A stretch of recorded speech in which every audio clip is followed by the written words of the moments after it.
Hello everyone, I'm meteorologist Charlie Ironmonger. Thank you so much for joining me today for your 2 p.m. news and weather update from the First Alert Desk. Now we've got news out of ECU Health, where a massive donation was made today ahead of the holiday season. Now students from the Pitt County Schools Health and Sciences Academy recently held a toy drive and collected toys for the Children's Hospital. Now, Thursday morning, a truck was unloaded with nearly 3,000 toys on board. The toys are going to be given out to children who are going to be spending their Christmas in the hospital and can't be home for the holidays. Love to see this. Again, goodwill, good cheer being spread around Eastern North Carolina. All happy things. And we also want to highlight news out of Washington, D.C., where the Trump administration is being sued over the destruction of the East Wing. Now, they're being sued by the National Trust for Historic Preservation. The organization is asking for an architecture review and congressional approval of the White House ballroom project.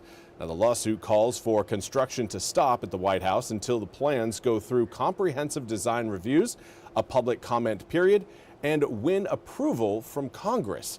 The National Trust claims that by fast-tracking the project, the president committed multiple violations of the Administrative Procedures Act and the National Environmental Policy Act, while also exceeding his constitutional authority by not seeking congressional approval for a project of this scale.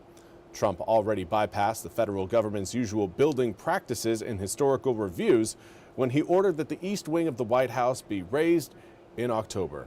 Now, if the current plan goes through, the ballroom would be nearly twice the size of the White House before the East Wing's demolition. Now, the White House is expected to submit plans for Trump's new ballroom to a federal planning commission before the end of the year.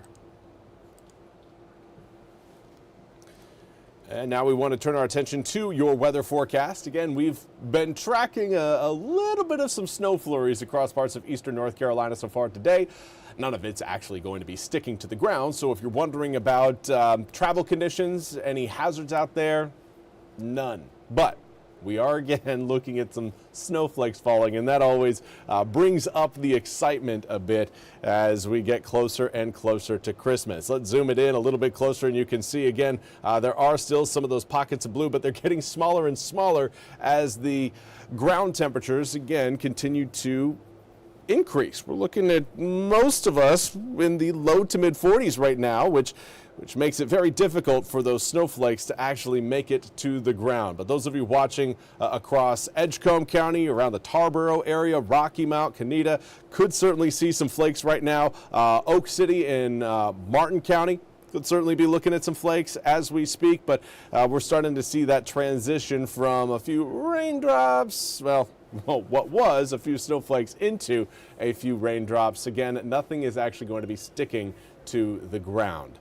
Now, for just reference point, here's where we should be this time of year. Air temperatures likely make it into the upper 50s in the afternoons for this time in December.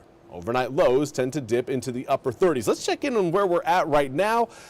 Most of eastern North Carolina right now currently between around 40 to 45 degrees. Now, there are certainly a few areas that are falling outside of that range. We've got 37 degrees in Roanoke Rapids, 39 in Ahoskie, as well as Rocky Mount. We're on the other side of that coin. We've got 47 degrees in Jacksonville right now, 47 in Beaufort. So there is a little bit of heat to contend with, but certainly not going to be looking at air temperatures cold enough to support any of those snowflakes that are currently coming down, even though we're about 4 to 8 degrees cooler right now than where we were yesterday. Winds out of the north, very light currently. If you're seeing a bit of a breeze, it's likely between around 3 to 8 miles an hour, nothing over the 8-mile-per-hour mark, and that's being recorded along the coast in Beaufort. Overall, just plan on a calm night tonight with slowly clearing skies. That will help drive air temperatures down. As we make our way into tomorrow morning, we'll likely see air temps back below freezing into the upper 20s for tomorrow morning. But we'll warm up quickly thanks to plentiful sunshine and more of a southerly breeze.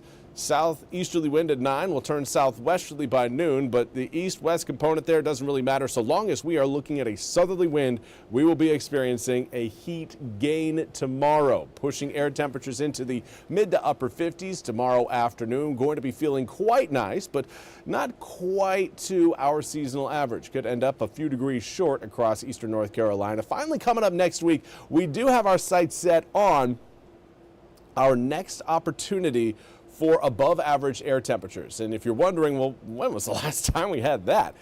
Hasn't been in December. Last time we were above average was last month in November, and here we are. We're just about halfway through the month of December. We've got another cold front that's going to be moving its way across the northeast. Some of that cold air trailing that front will be pushing its way into eastern North Carolina coming up on Sunday.